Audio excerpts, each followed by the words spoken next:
Buenos días, niños. Hoy damos inicio a nuestra primera clase de la unidad número 2 de lenguaje y comunicación. Soy la profesora Lorena González y damos inicio a las clases con los textos básicos A y B.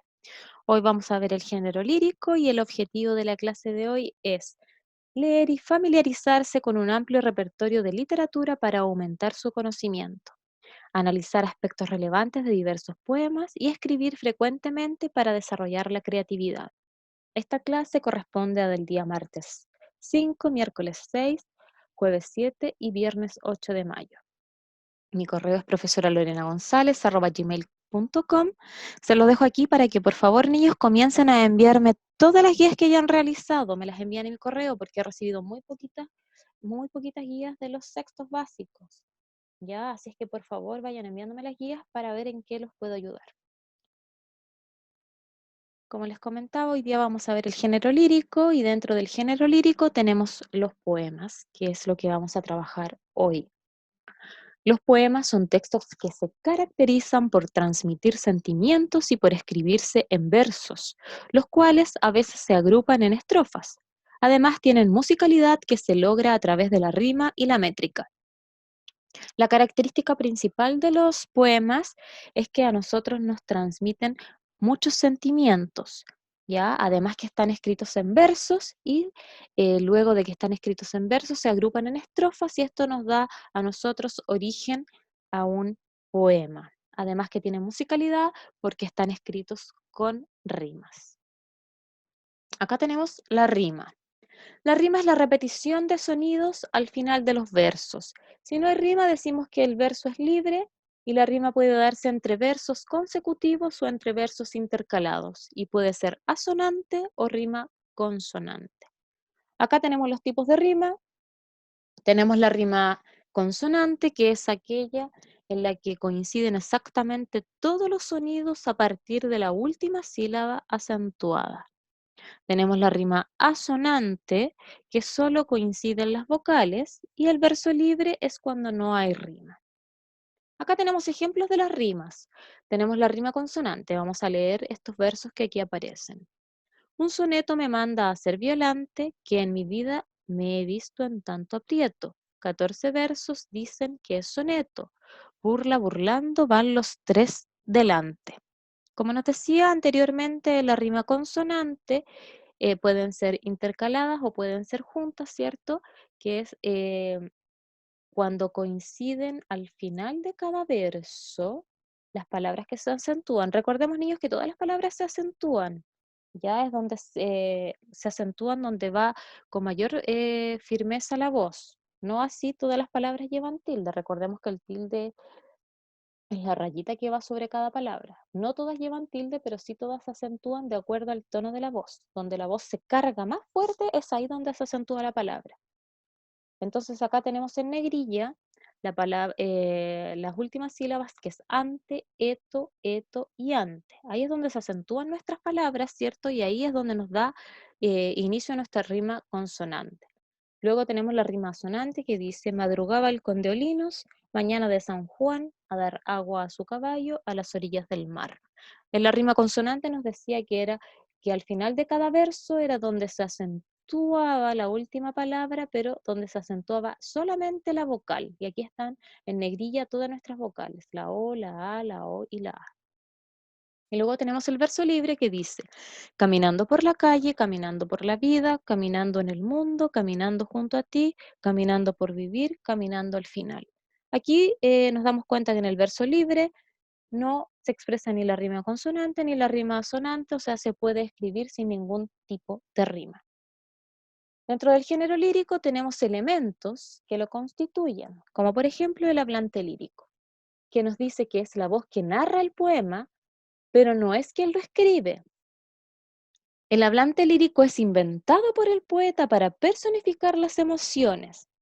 O sea, el hablante no es el poeta, no es la persona que escribió el poema, sino que es un personaje ficticio que creó el poeta, que es el que va narrando o contando la historia, que le va poniendo suspenso o no sé, le va poniendo sus estados de ánimo, etcétera. Luego tenemos el temple de ánimo, que el temple de ánimo es el estado de ánimo que se ve en el poema y lo expresa el hablante. ya como le decía anteriormente. O sea, el temple de ánimo es lo que nosotros vamos a ver en el poema, lo que vamos a ver o sentir, si el poema es triste, si es alegre, si es romántico. Eso nos indica a nosotros el temple de ánimo. Luego tenemos los versos, que los versos es un conjunto de palabras que tienen rimas y ritmo y esto da origen al poema. Ya los versos son todas las líneas, cada línea es un verso. Luego tenemos las estrofas, que es un conjunto de versos y con ellos se compone el poema. Ya las estrofas entonces es el conjunto de todos los versos. Ahora que ya terminamos de ver nuestro PPT, les voy a mostrar la guía que ustedes van a tener que trabajar. Esta es la guía número 9, que es del género lírico. Aquí salen las instrucciones que ustedes tienen que leer atenta y comprensivamente las actividades que ahí aparecen y luego van a responder. También aparece explicado que esta guía se realizará en 3 clases, indica los días de acuerdo al horario establecido que ustedes tienen. Aquí está el objetivo de la clase que se los comenté al inicio del PPT. Y en la página número 3, porque nuestras páginas están enumeradas, en la página número 3 comenzamos con nuestras actividades. Les dije que habíamos dado inicio a la unidad número 2 que se llama ¿qué te hace especial y diferente? De hecho, aquí nos está preguntando, ¿qué te hace a ti especial y diferente? Para poder descubrir qué te hace especial y diferente, vas a tener que responder, vas a tener que leer las siguientes actividades y poemas y así vas a poder descubrir qué te hace a ti especial y diferente. Para eso debes leer con atención los siguientes textos que van a aparecer a continuación. Acá tenemos este poema, perdón, que se llama Todos somos especiales. Tú lo vas a leer y luego de leerlo vas a responder las siguientes preguntas. La número 1 dice, explica con tus palabras qué entendiste del poema leído. ¿Y qué emoción te transmitió? ¿Qué entendiste tú cuando leíste ese poema? ¿Qué te transmitió? ¿Alegría? ¿Tristeza? ¿Emoción? ¿Qué emoción te dio? ¿Pena? ¿Te sentiste identificado con ese poema? ¿Qué te transmitió? Cuéntame. La número 2 dice, ¿con qué versos del poema te sentiste identificado? ¿Por qué? Recordemos que los versos son las líneas que aparecen en nuestro poema. Cada línea es un verso. ¿Qué verso que aparecía ahí en el poema te identificó? Escríbelo y explícame por qué tú te sentiste identificado con ese verso. La número 3 dice, ¿qué efecto se logra en el poema con el uso de rimas en los versos? ¿Qué crees tú que el hecho de que hayan rimas en un poema, perdón, en un verso, ¿qué efecto puede causar dentro de un poema las rimas? La número 4 dice, explica el significado de la siguiente estrofa. Aquí hay una estrofa en este cuadrito y dice, algunos muy inteligentes ganan siempre al concursar, pero intentarlo es más importante que lograr el primer lugar.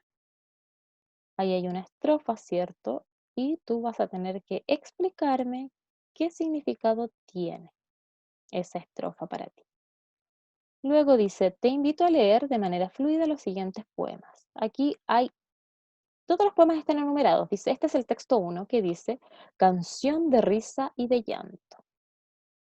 Luego tenemos el texto número 2 que dice, estados de ánimo. Tenemos el texto número 3 que dice, a la plaza. Tenemos el texto 4 que dice, la casa sobre el mar. Texto 5 que dice, justo detrás de mi casa. El texto número 6 que dice, canción de pescadores. Entonces, nosotros tenemos 6 textos, 6 poemas que ustedes tienen que leer de forma eh, comprensiva, muy tranquila, tienen mucho tiempo para hacerlo y analizarlo. Y luego van a responder las siguientes preguntas. En el texto número 1, que recordemos que todos los textos están enumerados, dice texto del 1 al 6, así que los podrán encontrar. En el texto número 1 dice, ¿con qué llora el hablante?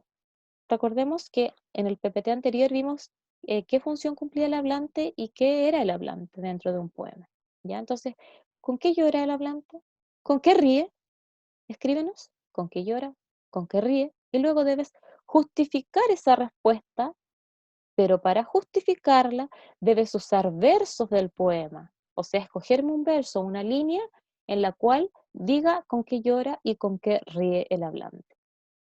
En la número 2 dice, en el texto 4, ¿por qué el hablante señala que la niña debe cerrar los cristales? ¿A qué se referirá en el texto 4 con que la niña debe cerrar sus cristales? La número 3 dice, en el texto 5, ¿qué hay detrás de la casa del hablante? ¿Qué dice? ¿Qué crees tú que hay detrás de la casa del hablante? ¿Y cómo es ese lugar que hay ahí detrás? En la 4 dice, en el texto 6, ¿qué tipo de rima se presenta en la primera y segunda estrofa? Recordemos que ya vimos los tipos de rima en el PPT, así es que identifica qué tipo de rima hay y cómo tú lograste saber qué rima era esa. En la 5 dice, ¿qué imagen te evoca la siguiente estrofa del texto 1? Dibújala. Evocar es, ¿qué te imaginas tú? Dice, lloro cuando veo la tierra enfermar, sus ríos y prados hechos basural. ¿Qué imagen se te viene a la cabeza a ti cuando lees esa estrofa del texto número 1? Dibújala. La 6 dice, ¿qué emociones te expresan el texto 3 y el texto 6? ¿Qué marcas textuales te ayudaron a identificarlas? ¿Qué emoción te provoca a ti entonces el texto 3 y 6? ¿Y qué te ayudó a ti a descubrir esas emociones? Subráyalas en los textos. Texto 4. ¿A cuál de los 5 sentidos apela el hablante del siguiente verso y por qué? Los 5 sentidos estamos hablando del oído, del olfato, esos son nuestros 5 sentidos, ya que ya los conocemos. ¿A cuál de estos 5 nos apela este verso que aparece aquí? ¿Y por qué? Ya aquí está el verso, cierra niña los cristales que se van a entrar las olas e igual como ayer la espuma vendrá a salpicarte toda. ¿Ya? Entonces tú tienes que ver cuál de los 5 sentidos em, del hablante está en el siguiente verso. La número 8 dice, ¿por qué el hablante señala lo siguiente?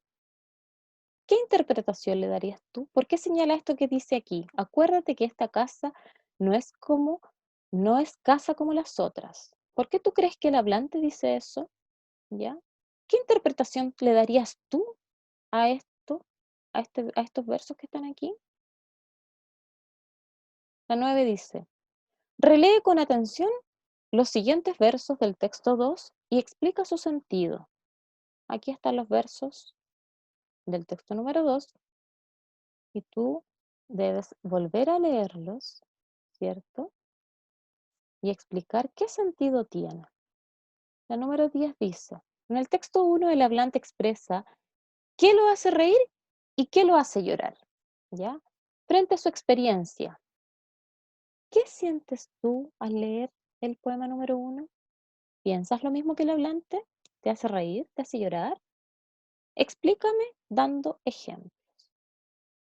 Y la 11 dice, reescribe el texto 5 cambiando las palabras por un objeto que te identifique y sigue el siguiente ejemplo. O sea, tú vas a volver a escribir, luego de leer el poema número 5, tú lo vas a volver a escribir en tu cuaderno y vas a cambiar los objetos que ahí aparecen. Por ejemplo, aquí dice, justo detrás de mi pueblo, justo detrás de mi escuela. En el poema dice justo detrás de mi pueblo y aquí lo cambió por justo detrás de mi escuela. ¿Ya? Entonces tú vas a tener que hacer lo mismo. La número 12 dice, ¿qué relación tienen los poemas leídos con ser único y especial? ¿Por qué los hablantes de los poemas se fijan en un sentimiento o lugar particular? Tienes que responder, ¿ya? Entonces, ¿qué relación crees tú que tienen todos esos 6 poemas que tú leíste con ser único y especial? ¿Y por qué tú crees tú que los hablantes de cada uno de esos poemas se fijan o se enfocan en un sentimiento en particular? Y luego vamos a finalizar con el vocabulario. Debes fijarte en todas las palabras que aparecen destacadas en los poemas y buscar sus significados para luego escribirlos. En los poemas aparecen varias palabras que están en negrilla o en rojo o en algún color distinto y tú las vas a escribir aquí al final y luego vas a buscar su significado en el diccionario. Recordemos que es muy importante para poder entender algo, buscar el significado.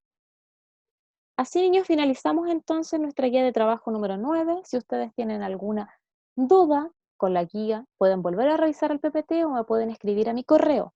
Necesito que me envíen todas las guías que ya hemos hecho. Imagínense, ya vamos en la guía número 9. Guía número 9. Y hay algunos alumnos que todavía no me envían ni siquiera la 1, así que si la tienen ahí guardada, envíenmela a mi correo. Voy a estar esperando sus guías. Cuídense mucho y nos vemos pronto. Hasta luego.